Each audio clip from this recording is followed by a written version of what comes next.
Which starting with the name of Allah Almighty. In today's lecture we are going to discuss about the numericals of chapter number 6, that is your bond valuation. This video is all about the numericals related to bond valuation. जब हम bond valuation की बात करते हैं तो हमने ये वाला फार्मूला जिस पे हमने अपना लेक्चर एंड किया था लास्ट टाइम, इसमें हमें पहला फैक्टर आई का समझ आना चाहिए कि ये आई क्या है। ये इंटरेस्ट जो कि आपको बॉन्ड पे मिलता है। आप ये फैक्टर या ये आई की वैल्यू कैसे कैलकुलेट करते हैं? जब आपको पार वैल्यू मालूम हो, लेट्स सपोज हमारी बॉन्ड की पार वैल्यू $1000 है, ठीक है।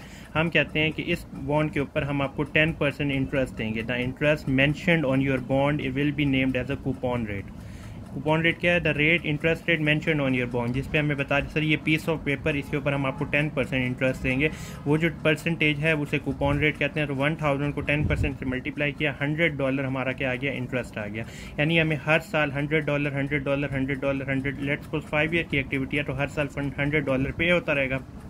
पहला आई को मालूम करना था, वो आ गया। फिर आपके पास ये जो $100 मिलेगा, कब मिलेगा? After 1 year. इसकी आज की वर्थ निकालने के लिए दरमियान में कौन सा फैक्टर आता है? इन्फ्लेशन फैक्टर आता है। इन्फ्लेशन फैक्टर का मतलब ये भी आप कह सकते हैं रिक्वायर्ड रेट ऑफ रिटर्न, यानी इस पर कितना ये वर्थ क्रिएट हुई है। रिक्वायर्ड रेट में क्या होता है कि जो मार्केट का रिटर्न चल रहा होता है, इंटरेस्ट रेट चल रहा होता है, वो आपको हर क्वेश्चन में आई के नाम से दिया गया होता है, ठीक हो गया। उसके अलावा ये मैच्योरिटी वैल्यू, यानी जब आपका बॉन्ड मैच्योर हो जाएगा तो उस पर आपको किस वैल्यू कितनी अमाउंट आपको मिलेगी। हम यहाँ पे सपोज करते हैं कि जब हमारा बॉन्ड कंप्लीट हो जाएगा, हमारा प्रिंसिपल अमाउंट या हमारी 1000 जो हमने इन्वेस्टमेंट किया वो हमारी रिटर्न वो पैसे वापस आ जाएंगे। यहाँ पे एन्युटी का फैक्टर क्यों है? क्योंकि इंटरेस्ट आपको ये जो $100 है 1 साल 2 साल 3 साल 4 साल 5 साल ये $100 मिलता रहेगा। तो यहाँ पे एन्युटी क्रिएट हो रही है, तो हम एन्युटी के टेबल में जाते हैं। n = 5 और i = यहाँ पे हम सपोज करते हैं कि मार्केट का इन्फ्लेशन रेट 12% चल रहा है, ठीक हो गया। फिर मेच्योरिटी वैल्यू 1000 हमें मिलेगा eight the end of year term, जिस यानी जो आपका 5 साल का पीरियड है, उसके बाद आपका बॉन्ड की प्रिंसिपल वैल्यू आपको वापस मिल जाएगी 1000। प्रेजेंट वैल्यू इंटरेस्ट फैक्टर यहाँ एन्युटी नहीं है, ये सिर्फ एक सिंगल अमाउंट मिलेगी जब आपकी मेच्योरिटी पूरी हो जाएगी। n = 5 है एंड i = 12 है। ये हमारा बॉन्ड वैल्यूएशन है। अब हमने हर क्वेश्चन तकरीबन ज़्यादातर हमारे क्वेश्चन इसी से रिलेट होंगे। अच्छा, ये एसेट वैल्यूएशन का कॉन्सेप्ट सेम बॉन्ड वाला ही होगा। इसमें यही होगा कि एक एसेट आपको कुछ अर्से तक कुछ पैसे इंटरेस्ट या अमाउंट मिलता रहेगा और eight the end of the year at the time of maturity वो कुछ आपको अमाउंट देगा। यहाँ पे इन्होंने क्वेश्चन देखे, Laura Drake wishes to estimate the value of an asset expected to provide cash inflow. आपको पैसे मिलेंगे 3000 per year at the end of 1 through 4 year, यानी 3000 3000 3000 3000। ये आपके पास क्या फैक्टर बन गया? एन्युटी फैक्टर बन गया। And 15,000 at the end of 5 year. 5 साल के बाद आपको उससे 15,000 मिलेगा। Her research indicate that she must earn 10% on low risk assets. अगर आपका जो है ना एसेट मतलब interest rate required rate of return क्या है? लो रिस्क एसेट पे 10% है, ऑन एवरेज के ऊपर 15% है एंड हाई रिस्क एसेट पे 22% है। अब ये उसने खुद ही एस्टिमेशन कर लिया। वो कहते हैं determine what is the most Laura should pay for the asset, उसे कितनी अमाउंट पे करनी चाहिए इस एसेट को हासिल करने के लिए। अब यहाँ पे जो फैक्टर मैं आपको बार बार बता रहा हूँ कि लो रिस्क के ऊपर हमने कितना रिक्वायर्ड रेट ऑफ रिटर्न लेना है? 10%। Average required rate of return पे 15% और हाई रिस्क पे 22%।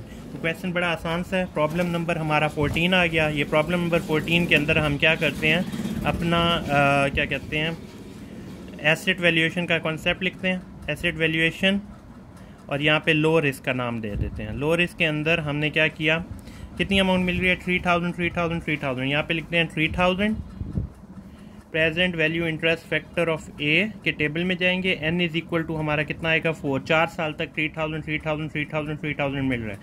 i कितना है? लो रिस्क के ऊपर कितना है? 10% रिक्वायर्ड रेट ऑफ रिटर्न है, यहाँ 10% आ गया, ठीक हो गया। Plus eight the end of the 4 year 15,000 मिलेगा eight the end of the 5th year.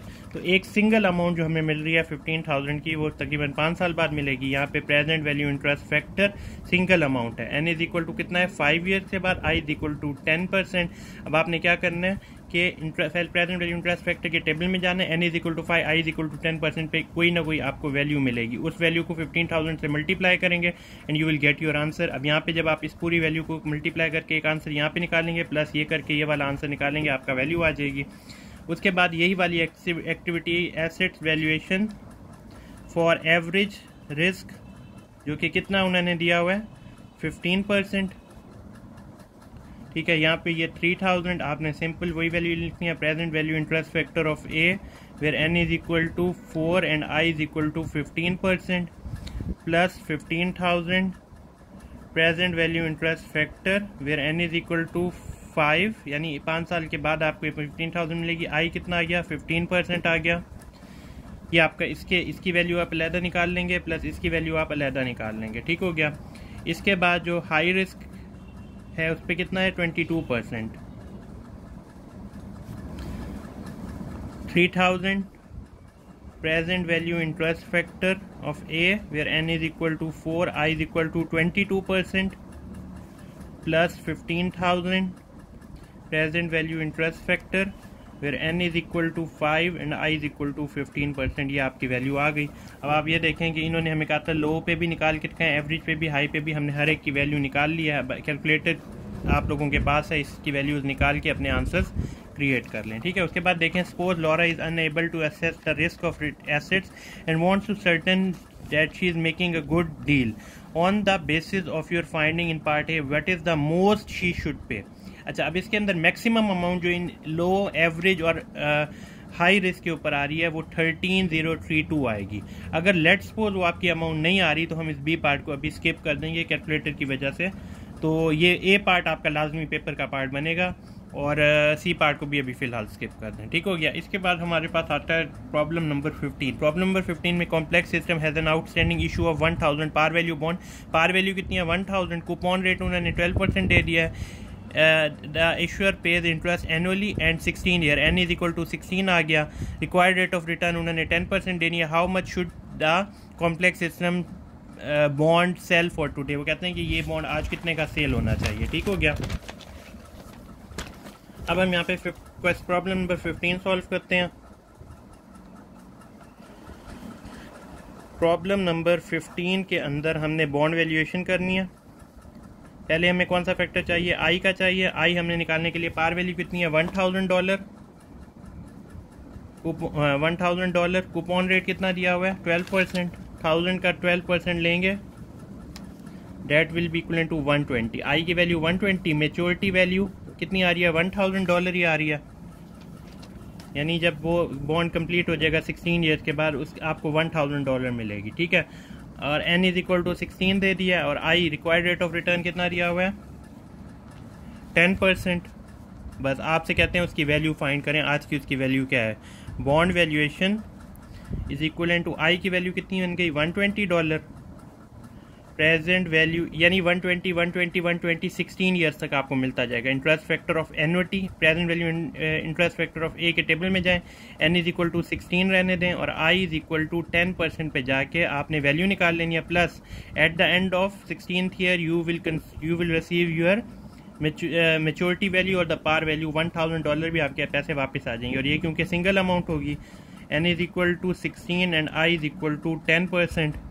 इसकी वैल्यू निकालेंगे, इसका अपना आंसर बन जाएगा, प्लस इसकी वैल्यू निकालेंगे, इसका अपना आंसर मिलेगा। दोनों को आप जब एड अप करेंगे, that is basically the value of your bond today. आज उस बॉन्ड की वैल्यू ये बनेगी।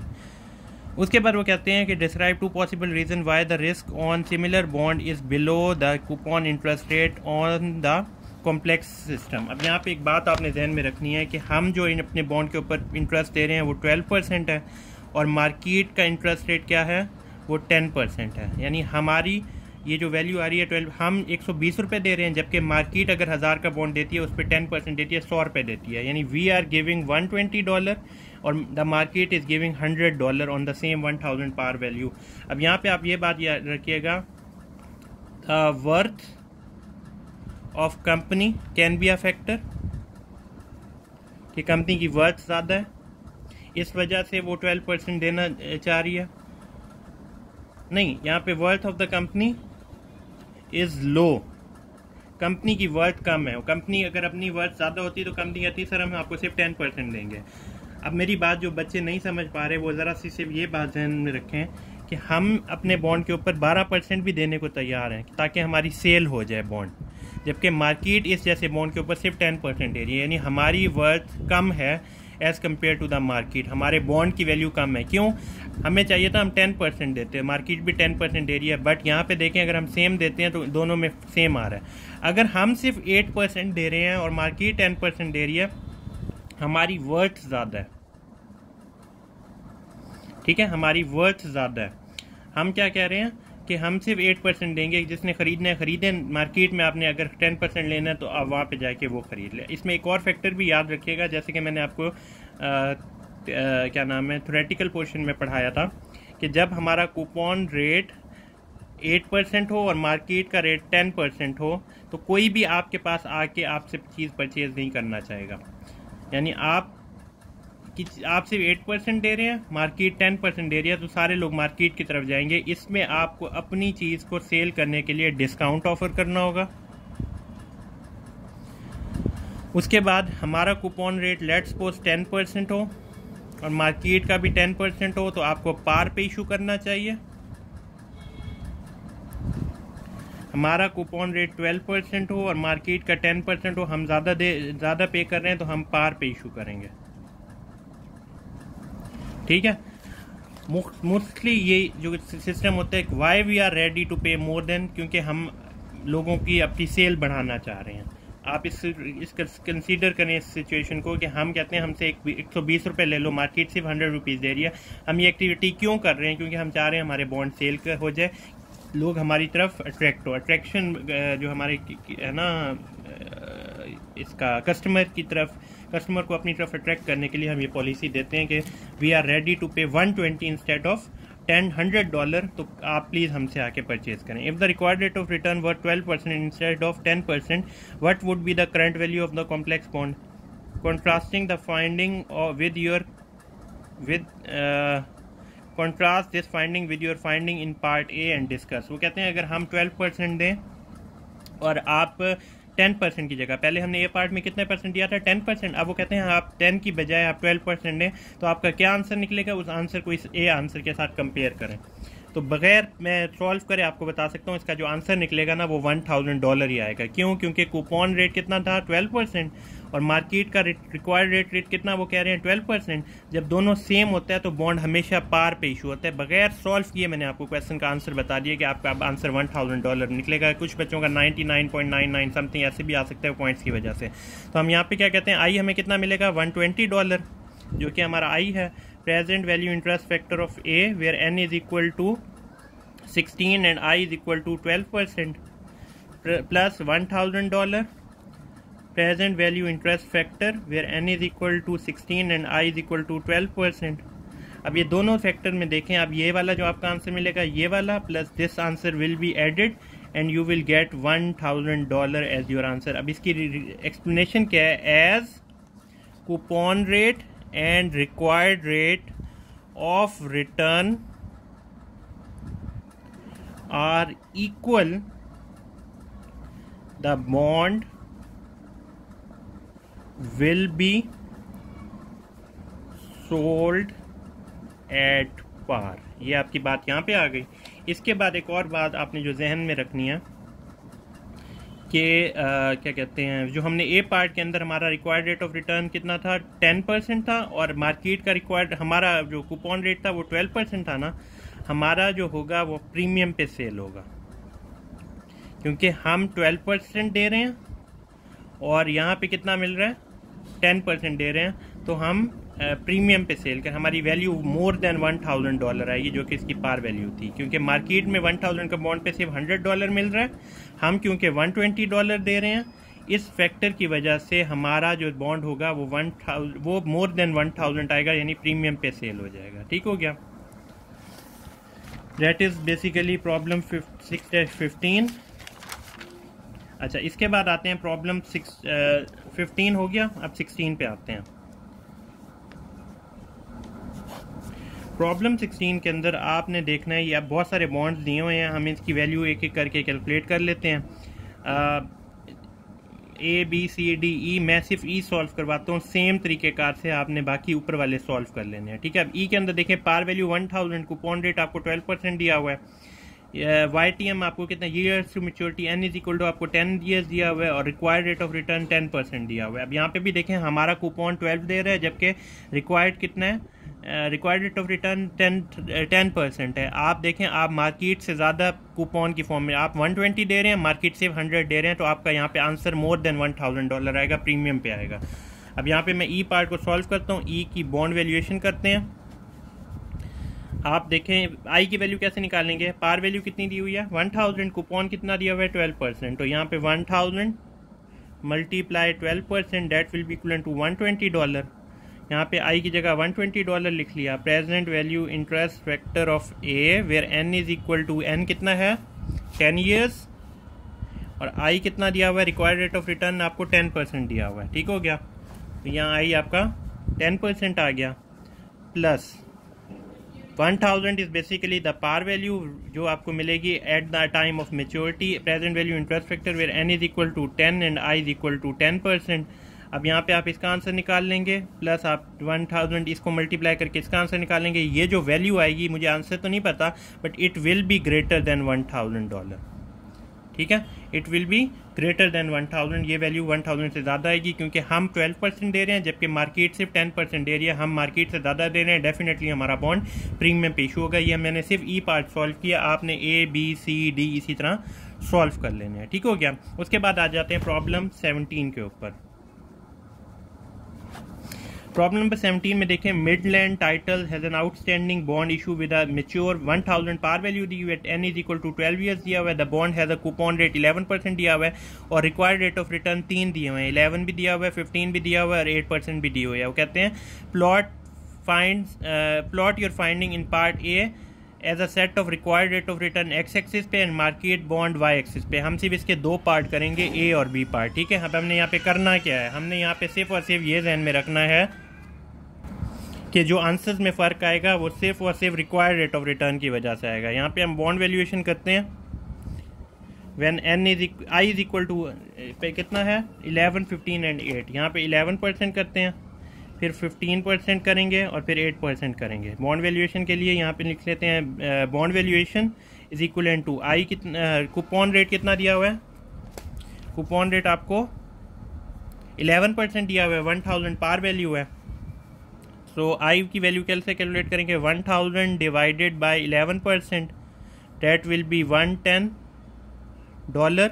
ठीक हो गया,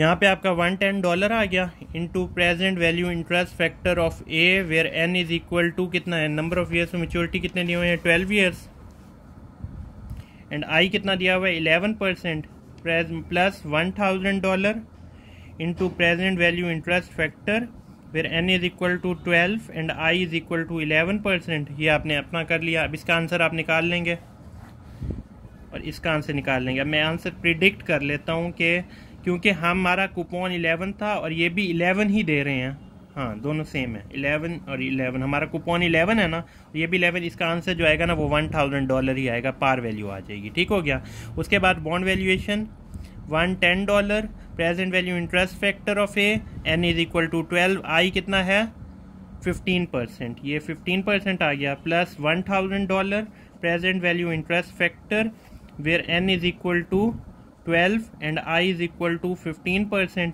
ये हो गया।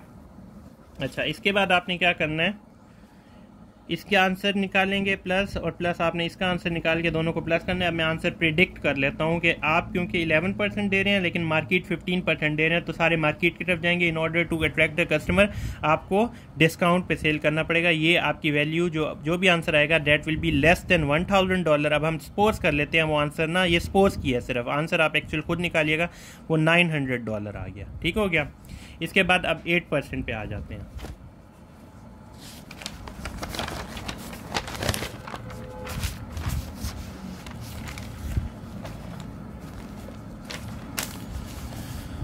बॉन्ड वैल्यूएशन की बात की, आई इज इक्वल टू 15% लिया, क्या नाम है 110 हमारा क्या बन गया, इंटरेस्ट आ गया, present value interest factor of A where N is equal to कितना था 12 years, n is equal to 12 years था, आई इज इक्वल टू कितना था आपका 15%, plus $1,000 into present value interest factor where n is equal to 12 and i is equal to again 15%। अब जब आप इसका आंसर निकालेंगे, इसका आंसर में आपको ये आंसर आएगा प्लस ये वाला आंसर आएगा। You will have to add these answer. जो भी आपका आंसर आएगा that will be greater than $1,000। वो क्यों होगा? क्योंकि आप दे रहे हैं 11%, जबकि मार्केट दे रही है, एक सेकेंड, सॉरी 8% के हिसाब से करना है। ये नहीं है, ये 8% है। थर्ड पार्ट ये भी 8% है और ये भी 8% है। आप दे रहे हैं 11%, जबकि मार्केट दे रही है 8%। तो आप मोर देन मार्केट पे कर रहे हैं, तो आप डेफिनेटली ग्रेटर देन 1000 प्रीमियम पे सेल करेंगे। तो यहाँ पे जो वैल्यू आएगी वो 1000 से बड़ी होगी। हम सपोज कर लेते हैं वो आंसर आपका $1200 आ गया। ये आपका ए पार्ट सॉल्व हो गया, जिसमें जो पहला था उसका आंसर $1000 आया था। दूसरे का लेस देन 1000 हमने सपोज किया, वो $900 आया, और तीसरे का 1200 आया, मोर देन $1000। ये और ये मैंने अज्यूम किए हैं वैल्यूज़। आप जब एक्चुअल वैल्यूज़ कैलकुलेटर पे निकालेंगे वो आंसर डिफरेंट होगा। ठीक हो गया? अब उन्होंने हमें कहा क्या था? उन्होंने कहा था कि आप ना हमें यही वाली वैल्यू ग्राफ के ऊपर बना के दिखाएं। एक्स एक्सिस पे उन्होंने क्या चीज़ कही थी? Required rate of return. यहाँ पे रिक्वायर्ड रेट ऑफ रिटर्न है, जो हम यहाँ पे लिख लेते हैं 4%, फिर 8%, फिर 12% और ये 15%। ये हमारी रिक्वायर्ड रेट ऑफ रिटर्न आ गए। और वाई एक्सिस पे उन्होंने क्या कहा था? Market value. हमारी 1000 आ रही है ना, हम यहाँ पे ये सपोज कर देते हैं ये 300, ये 600, ये 900, ये 1200। ठीक हो गया?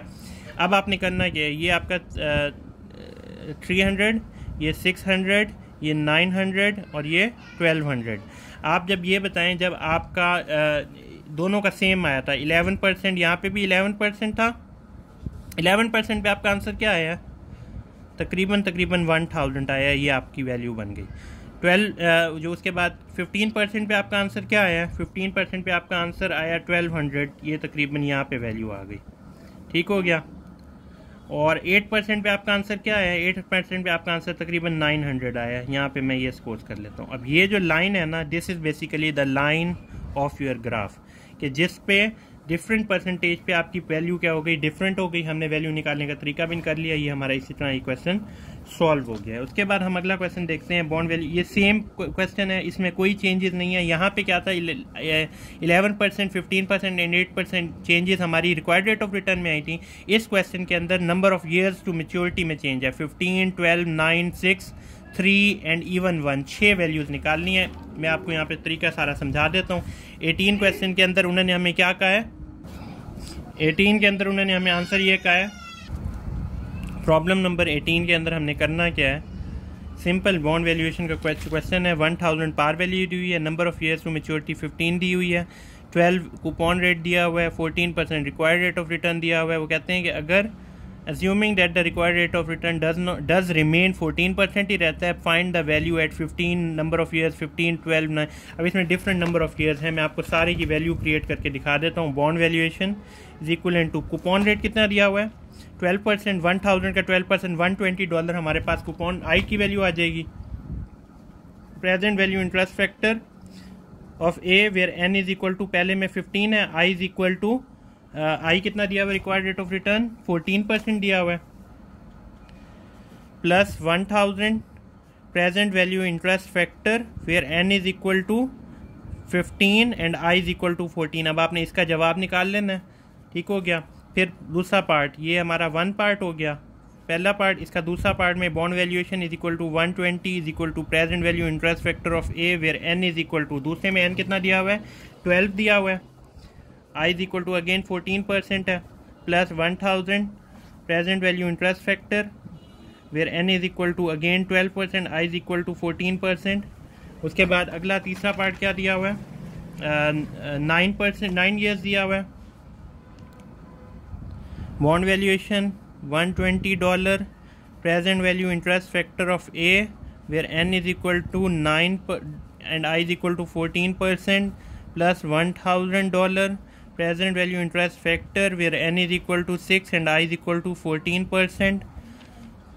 फिर bond valuation $120 present value interest factor of A where n is equal to 6 years, अगला 6 years दिया हुआ है, I is equal to 14% plus 1000 present value interest factor where n is equal to 6, I is equal to 14%. फिर उससे अगला कितना दिया हुआ है, 3 years दिया हुआ है. यहाँ पे value bond valuation 120 present value interest factor where n is equal to 3 year, I is equal to 14% plus 1000 present value interest factor where n is equal to 3 and I is equal to 14%. Then we have bond valuation where 120 is the interest rate present value interest factor of A where n is equal to 1 year and I is equal to 14% plus 1000 present value interest factor where n is equal to 1 and I is equal to 14%. and this is how you are going to solve this particular part A.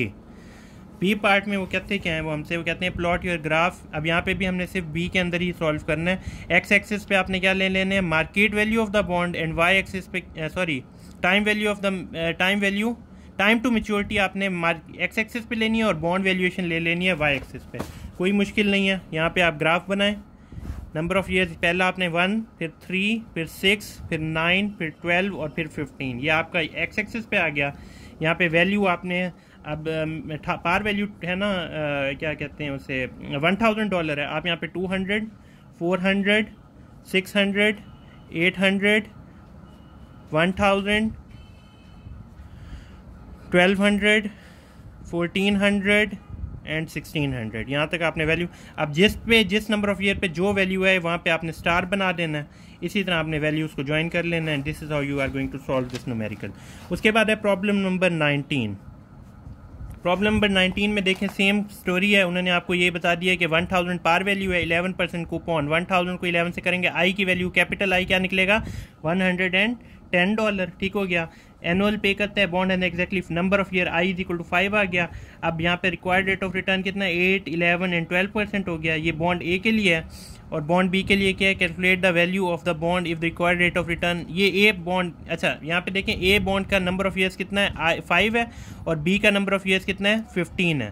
तो अब आपको ये इन्होंने question को solve करने को कहा है, बस कोई मुश्किल चीज़ नहीं है. हम ए पार्ट को सॉल्व करते हैं जिसमें ए बॉन्ड है और इसकी number of year n is equal to 5 है. आई उन्होंने हमें कितने दिए हुए हैं, 8, 11 एंड 14. 8% भी दिया हुआ है, 11% भी दिया हुआ है और 14% भी दिया हुआ है. ठीक हो गया. अब हमने क्या करना है, bond valuation is equal to I की वैल्यू कितनी निकली है, $110 निकली है. ठीक है, बस यहाँ पे $110 करेंगे. Present value interest factor of A where n is equal to कितना है, 5 and I is equal to 8% plus 1000 and you will have 1000 as your par value, present value interest factor where n is equal to 5 and I is equal to 8%. ठीक हो गया. इसी तरह 110 same story, n is equal to 5, I is equal to आपका 11% आ जाएगा. फिर 1000 present value interest factor और ये n is equal to 5 and I is equal to 11% आ जाएगा. फिर 14% के साथ करना है 110, ये same story, n is equal to 5, I is equal to 14% plus same story n is equal to 5 and I is equal to 14%. ये आपका bond क्या आ गया, ए के लिए कैलकुलेशन आ गई. बी के लिए उन्होंने क्या कहा था, बी बॉन्ड के लिए कैलकुलेशन करें. बी को बॉन्ड की नंबर ऑफ ईयर्स मैच्योरिटी कितनी है, 15. So same story will be here and here you will have n is equal to 15, i is equal to 8% पहले साल होगा. फिर n is equal to 15, i is equal to 11% दूसरी मरतबा होगा. फिर n is equal to 15, i is equal to 14% तीसरे मरतबा होगा. एंड इसी तरह अब ये सारा प्लस 1000 जो par value, 1000 par value and 1000 par value, इसकी वैल्यू अलहदा कैलकुलेट कर लेंगे, इसकी वैल्यू अलहदा कैलकुलेट कर लेंगे, इसकी वैल्यू अलहदा कैलकुलेट कर लेंगे. इसके बाद इन्होंने हमें सी पार्ट के अंदर यहाँ पे आंसर्स बताए हैं, मतलब टेबल सा क्रिएट कर दिया. जो आंसर जहाँ जहाँ आता जाए आपने उस वैल्यू को वहाँ पे लिख देना है. ठीक है, इसका डी पार्ट हम स्किप करेंगे. इसके बाद हमारा जो क्वेश्चन है ये यील्ड टू मैच्योरिटी, इंशाल्लाह ये हम नेक्स्ट वीडियो में डिस्कस करेंगे. टिल देन अल्लाह हाफिज़.